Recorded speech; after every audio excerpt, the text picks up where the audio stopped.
On college campuses today, students are punished for everything from mild satire to writing politically incorrect short stories to having the wrong opinion on virtually every hot-button issue. In the most extensive study yet conducted of campus speech codes, FIRE, that's the Foundation for Individual Rights in Education, found that 65% of the 392 top colleges surveyed maintain speech codes and other restrictions on expression that violate First Amendment principles. Administrators have been able to convince well-meaning students to accept outright censorship by creating the impression that freedom of speech is somehow the enemy of social progress and that any speech with a chance of offending someone should be immediately silenced. At the University of Georgia, resident assistants have actually been required to call the police to address violations of the school's acts of intolerance policy, mostly students teasing each other or making crude jokes. At Indiana University, Purdue University, Indianapolis, Keith John Sampson, a middle-aged student and janitor, was found guilty without so much as a hearing of racial harassment for reading a book in public.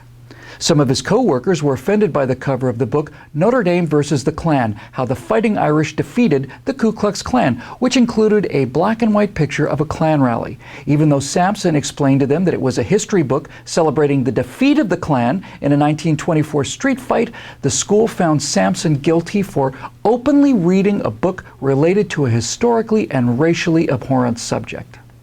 While many attempts at censorship on campus are apolitical, students are far more likely to get in trouble for opposing, for example, affirmative action, gay marriage, and abortion rights than they are for supporting them.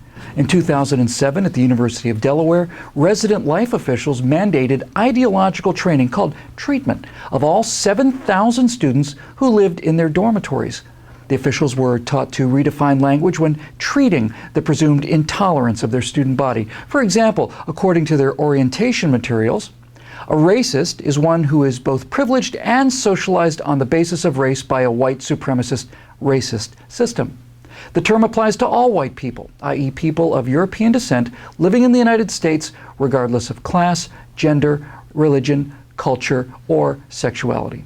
By this definition, people of color cannot be racist because as peoples within the U.S. system, they do not have the power to back up their prejudices, hostilities, or acts of discrimination.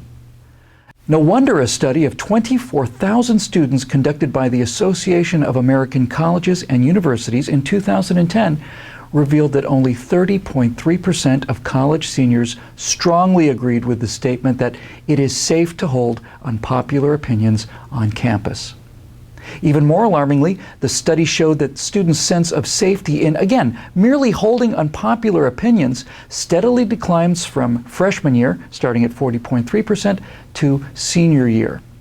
And the students were downright optimistic. Compared to the 9,000 campus professionals surveyed, only 18.8% strongly agreed that it was safe to hold unpopular opinions on campus. When you remove the process of open debate and discussion from colleges, you take away higher education's reason for existence.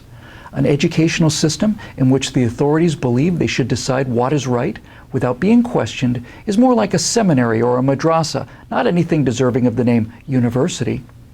It can quickly lead to the formation of polarized groups in which people harbor a comfortable, uncritical certainty that they are right. And we have seen some of the bad intellectual habits and censorship tactics that were legitimized and weaponized on college campuses bleed into society at large.